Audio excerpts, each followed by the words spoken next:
You know, we here at the Andrew Klavan Show take a very hard line on some issues, and among those issues are killing babies and killing Jews. We're against both. Call me crazy, but it's part of my general antipathy to killing innocent people in general.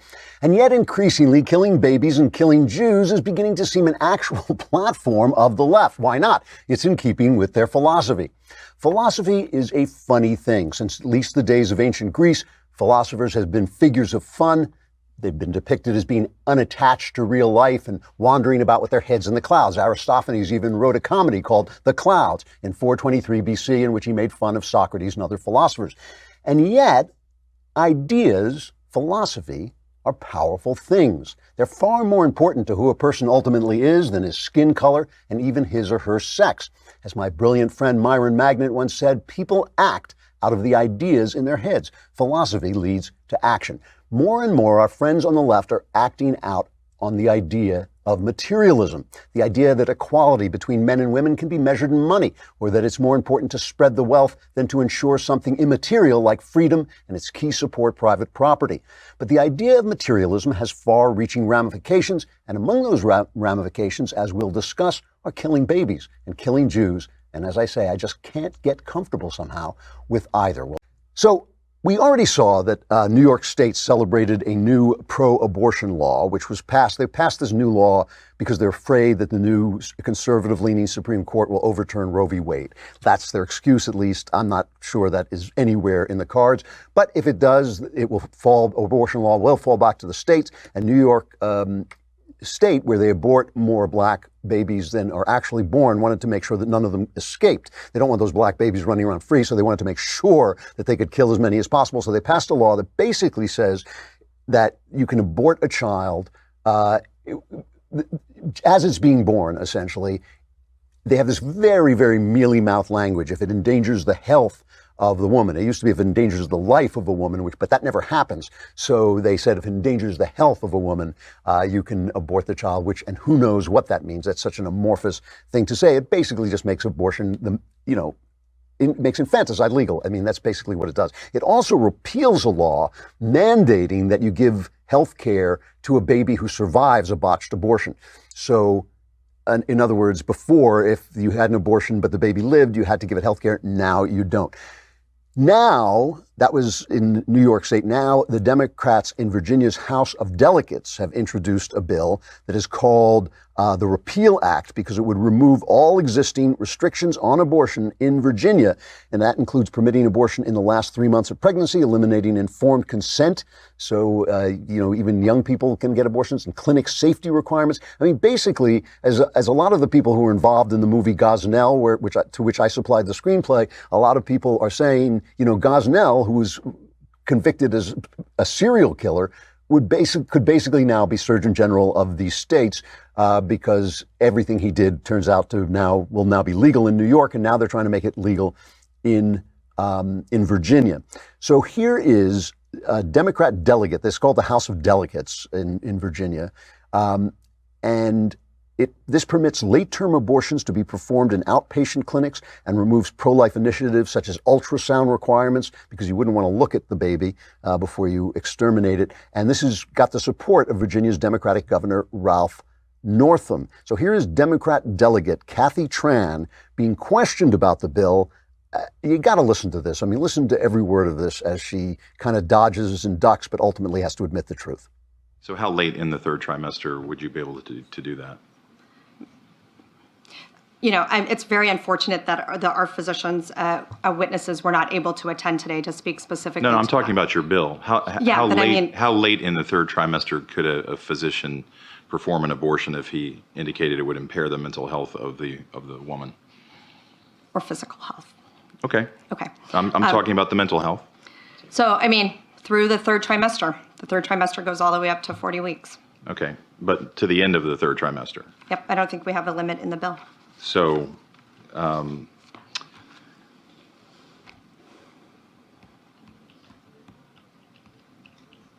where it's obvious that a woman is about to give birth, she has physical signs that she is about to give a birth, would that still be a point at which she could request an abortion if she was so certified?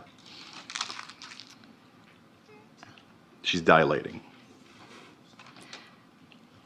Mr. Chairman, that would be a decision that the doctor, the physician, and the woman I would make understand at that. I'm asking point. if your bill allows that. My bill would allow that, yes.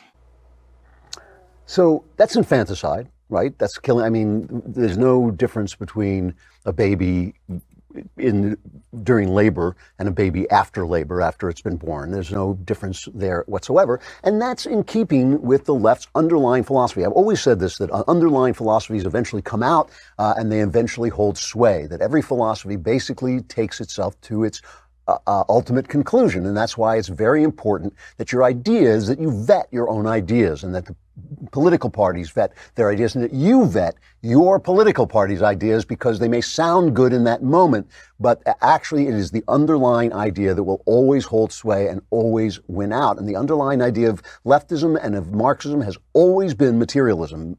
Karl Marx said that in writing his philosophy, that he was turning Hegel on his head. Now, Hegel wrote a book, which is, I read it in English, but I might have as well have read it in the original German. That's how complex the book is. But the book is called The Phenomenology of Spirit. And it basically studies how the human spirit develops through history, through thesis and antithesis, right? And that became the Marxist historical progress of thesis and antithesis, from which Marx removed all trace of spirit. It was all about just stuff. It was all about material, right? Who gave the value to material? In Marx, the worker gives the value to material, because if you have a hunk of metal here and it becomes a car over here, it must have been the guy who put the car together. He doesn't take into account that somebody had to have the idea, that somebody had to supply the capital. That's why you call it capitalism. Somebody had to supply the capital to make that happen. It was just the worker who gave it that value, and therefore the worker should own the means of production. Everything Marx said, it just didn't happen to be true, and that's why it is such a disaster. But the underlying idea is materialism. And if you are a materialist, all week long I've been talking about this, and I hope I haven't made it sound too woo-woo, too like out there, like it's some kind of meaningless philosophy. It really is everything. It's everything we're arguing about whether there is another level of meaning. Let me put this in the simplest terms I can. This is the difference between materialism and non-materialism. I'm not even talking about Christianity. I'm talking about some kind of idea of spiritual truth, some kind of idea of moral truth, right? If I strangle a child, an innocent child, or if I give a beggar bread, do those acts have different qualities? Do they have different moral qualities? And if they do, where does that morality exist? Okay? Is there some place that is not this place, that is not made of flesh, that is not made of clay or wood or material, where that goodness or badness exists? Or the only other option, because this is the only other option, is that it's just kind of an opinion that we have, a feeling that we have, that strangling an innocent child, not so good, giving a beggar bread, kind of nice.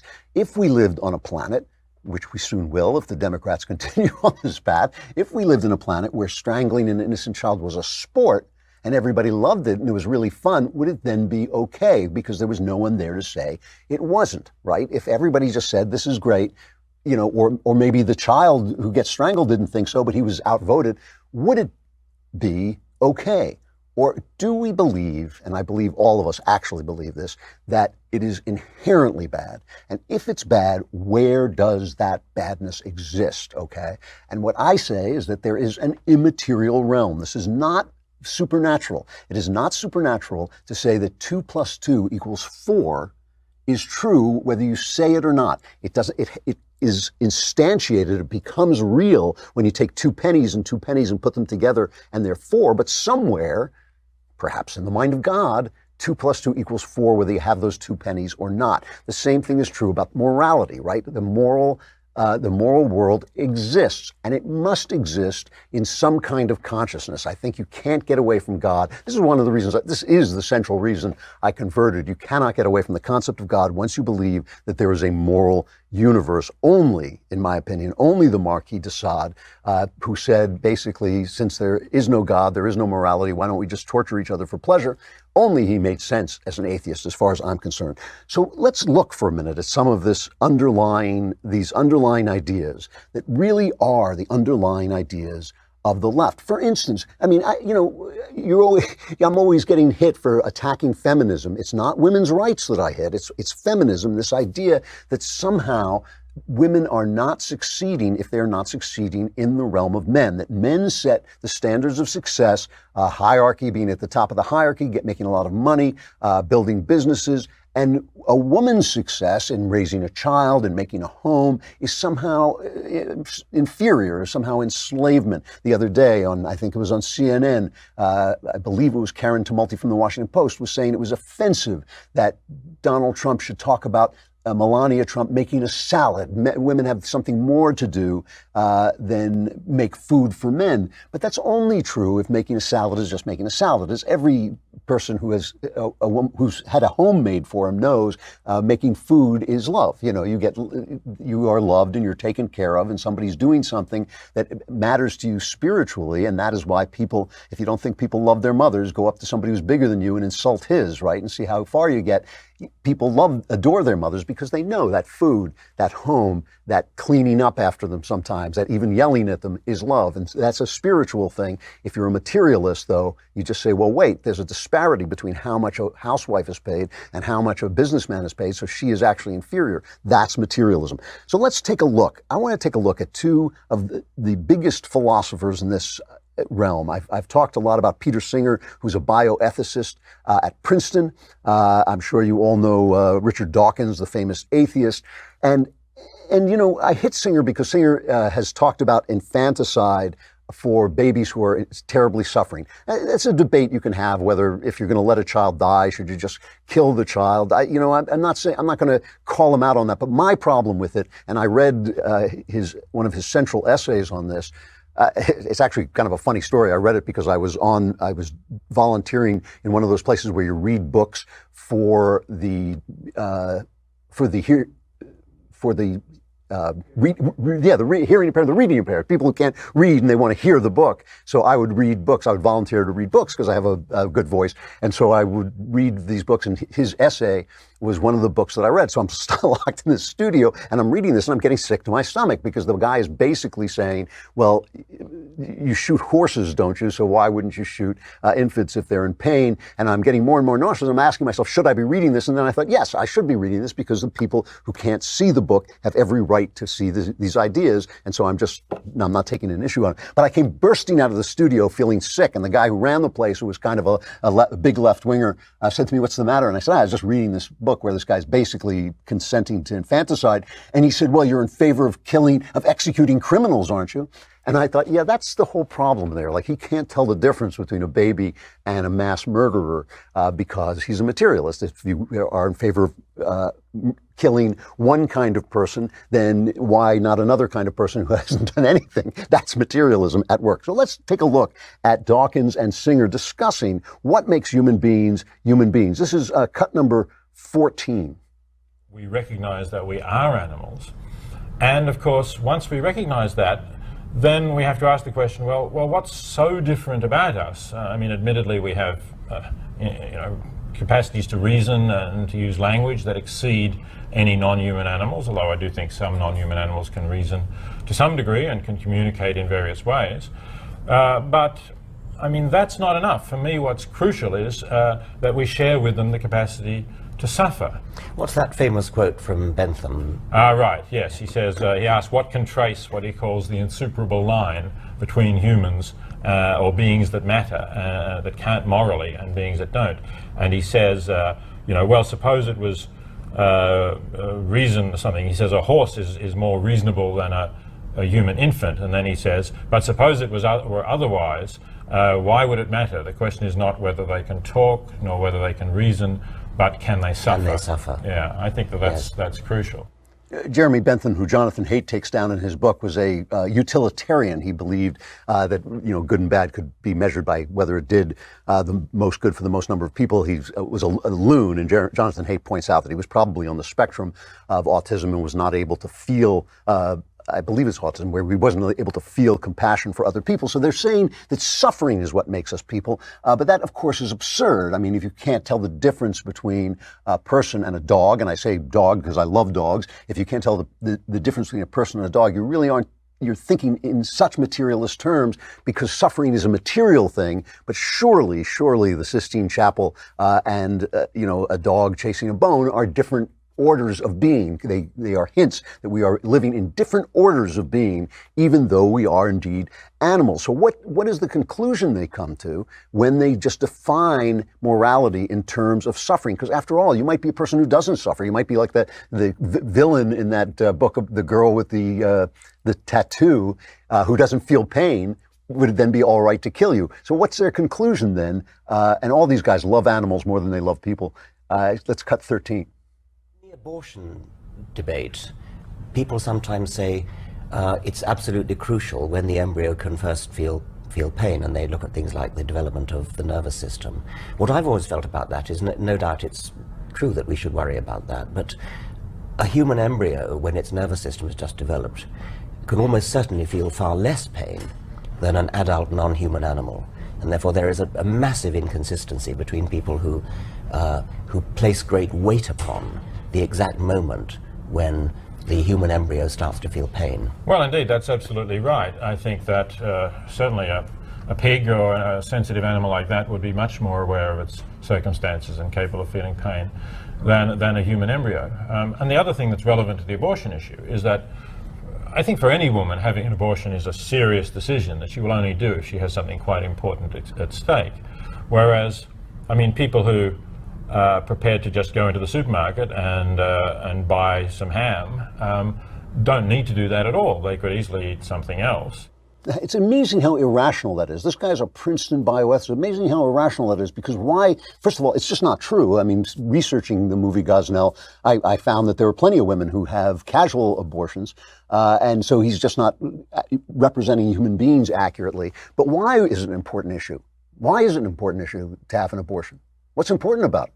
If it's just a question of whether there's pain or not, why would a woman care? I mean, I don't understand. Why wouldn't the question of whether to eat ham be more important? It seems to be to Peter Singer. Nothing they say makes sense because, of course, it doesn't represent real life. It doesn't represent the way any of us live. Jeremy Bentham's philosophy was a kind of madness. We all know that there is a difference between strangling a child and giving a beggar bread. We know that. We simply don't want to face the ramifications of it because it means we can't do all the things that we want to do, all the things that are, important to us.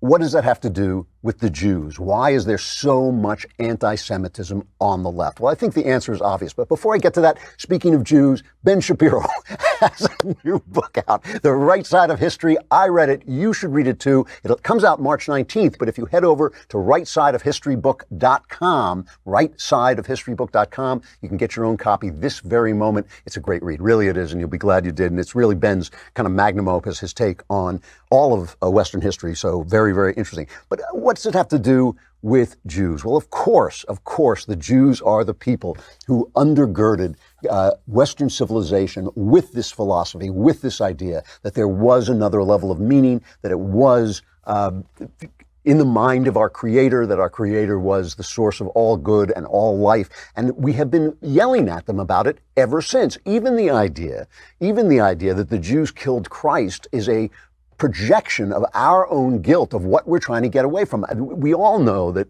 it's not the Jews who killed Christ, it's humankind that killed Christ and kills him all the time, kills the idea of him all the time, that idea, that insistence that we live at that other level of meaning, because it means you got to have the baby you accidentally got pregnant with. It means you got to maybe not take the expensive job that's wrong, where you're going to be doing something wrong, but take a little less pay to do something right. It means you got to turn away from some of the things you really, really want because they would hurt other people. And those things are just annoying. And that's why we hate the Jews. And it has become so widespread on the left. The Women's March just completely collapsed over the rampant spread of anti-Semitism. Brett Baer had the DNC chair, Tom Perez, on and asked him about this last night. You have this? A host of concerns, and we wanted to make sure that we were clear in our values. And the Democratic Party, our platform has been very clear about Israel. It's been very clear about dignity for both Israel and the Palestinian people. A two-state solution is the way to go. A two-state solution negotiated directly by the parties. That is what we have to do. And frankly, I think this administration, through their wedge actions, their divide and conquer actions, has made that reality, or that possibility of a two-state solution, that much more remote. Yeah, so we want to have, we want to have dignity both for the Jews and the people who want to wipe them into the sea. And by the way, speaking of wiping the Jews into the sea, this is the platform, basically, of Alexandria Ocasio-Cortez's party, the Democratic Socialists of America, who had a vote to boycott Israel. And listen to this was 2017, I think. Anyway, listen to the chant that they have when they take this vote.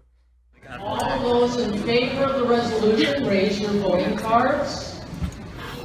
Thank you. All those opposed, the motion carries. Palestine will be free from the river to the sea. Palestine will be free from the river to the sea. Palestine will be free from the river to the sea. Palestine will be free from the river to the sea. Palestine will be free. So from the river to the sea, that means wiping Israel off the face of the earth. I believe there were, what, 5 million, maybe 6 million? When Israel finally gets to 6 million, then the socialists of America will be linking up to the old National Socialists who had the same program of wiping out that many Jews. And Rashid Tlaib, who everybody's celebrating as the new Muslim congresswoman, the Daily Caller has linked her. She again has called for boycotting Israel and called for not sending them any aid in an absurd comment that we can't send them aid because they are not nice to Muslims. They don't give equal rights to Muslims, which isn't true. They don't give equal rights to Muslims in occupied territories, but they give equal rights to Muslim citizens. But if that were true, what about almost all of the Muslim countries where if you build a church, you get killed, or if you build a synagogue, you're done for? Are we going to take aid away from them? The Daily Caller ran a piece examining Tlaib's ties. They say she's a member of a Facebook group, Palestinian American Congress, where members often demonize Jews. The group's founder, Palestinian activist Maher Abdel Kader, was a key fundraiser for Tlaib and organized campaigns for her events around the country. In January 2018, Abdel Kader shared an anti-Semitic video that claimed Jews aren't actually Jewish and invented their historical claim to Israel and secretly control the media and so on. This is rampant, and it's all, I'm sorry, but it is all connected by these ideas. I don't want to sound like I'm being, lunatic about it, but it's all one idea. It's all the idea of materialism. It's behind relativism. It's behind multiculturalism. It's behind transgenderism, the idea that if you change your body, you have changed whether you are in fact a man or a woman. Even if you just put on a dress, that's how materialist that is. You have suddenly become a woman. This is the issue of our day. This is the thing we are fighting against. And that's why, if you are an atheist conservative, you might examine your ideas. I'm not telling you to believe what you can't believe, but I'm saying that your ideas should make sense, and you should take a look at where you think this goodness or badness comes from, where it exists in the world or outside the world or above the world, if you are going to maintain that there is a moral universe.